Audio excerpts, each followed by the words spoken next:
Salam, selamat pagi anak-anak. Hari ini kita akan mendengarkan firman Tuhan melalui Bina Iman hari Rabu tanggal 28 April 2021. Sebelumnya kita berdoa terlebih dahulu. Lipat tangan, tutup mata. Terima kasih Tuhan Yesus untuk hari yang sudah Engkau beri. Kami bersyukur Engkau masih memberi kami kesempatan satu hari ke depan.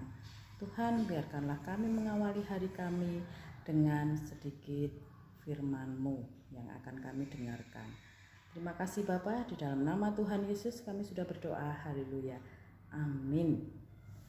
Anak-anak, Bina Iman hari Rabu ini Bu Cahya ambil dari Matius 16 ayat 21 sampai 28. Bu Cahya akan bacakan ya.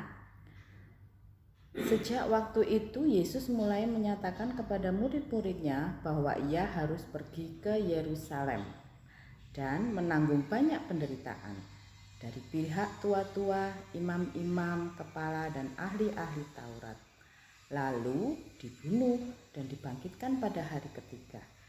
Tetapi Petrus menarik Yesus ke samping dan menegur dia, katanya, Tuhan, kiranya Allah menjauhkan hal itu sekali-kali tak akan menimpa engkau. Maka Yesus berpaling dan berkata kepada Petrus, Enyahlah iblis, engkau suatu batu sandungan bagiku, sebab engkau bukan memikirkan apa yang dipikirkan Allah, melainkan apa yang dipikirkan manusia. Lalu Yesus berkata kepada murid-muridnya, setiap orang yang mau mengikut aku, ia harus menyangkal dirinya, memikul salib dan mengikut aku. Karena barang siapa mau menyelamatkan nyawanya, ia akan kehilangan nyawanya. Tetapi barang siapa kehilangan nyawanya karena aku, ia akan memperolehnya. Apa gunanya seorang memperoleh seluruh dunia, tetapi kehilangan nyawanya? Dan apakah yang dapat diberikan kepada sebagai ganti nyawanya?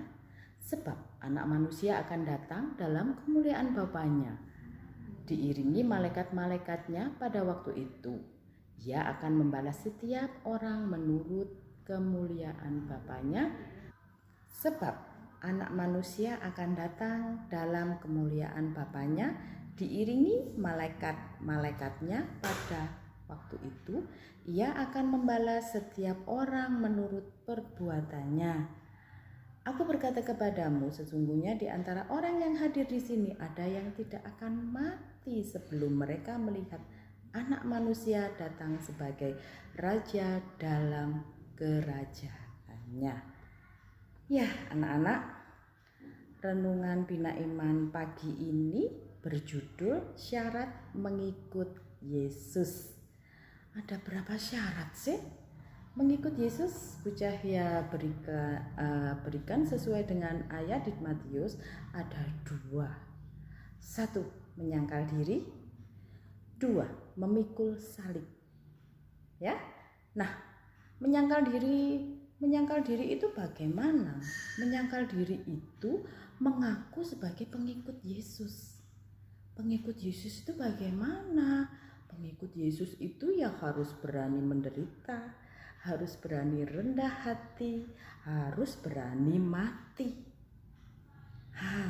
Berat ya? Ya, tetapi kita harus terus belajar. Ya, mati dalam hal apa? Tuhan Yesus ketika disalib dia menyerahkan nyawanya kepada kita supaya kita hidup penuh dengan kasih.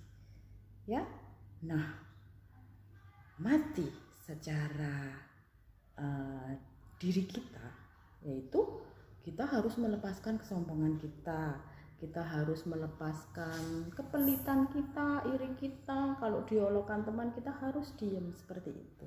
Ya, nah kalau memikul salib, anak-anak ingat ketika Tuhan Yesus memikul salib, apa yang orang-orang perbuat ketika Tuhan harus memikul salib melewati jalan Via Dolorosa? Ada yang meludah, ada yang mencambuk. Penderitaannya sangat-sangatlah berat. Kalau kita melakukannya, apa kita kuat ya? Ya. Nah, itu beberapa gambaran bagaimana kita harus setia mengikuti Yesus. Apa? Tadi 2 syarat, menyangkal diri dan memikul salib. Anak-anak, Bu Jaya akan bacakan beberapa kalimat sebagai penutup renungan kita, ya. Ini, Tuhan tidak menjanjikan langit selalu biru atau menjanjikan mentari selalu bersinar, serta bunga yang selalu mekar. Ada kalanya mendung di atas kepala, lalu turun hujan hingga badai. Jika hal itu terjadi, janganlah hatimu menjadi kecewa. Langit memang tidak selalu biru seperti yang kamu mau, tetapi ketahuilah bahwa Tuhan selalu memberi pelangi di setiap hujan, ketenangan di setiap badai, tawa di setiap tetesan air mata, jawaban di setiap doa, dan berkat di setiap pencobaan.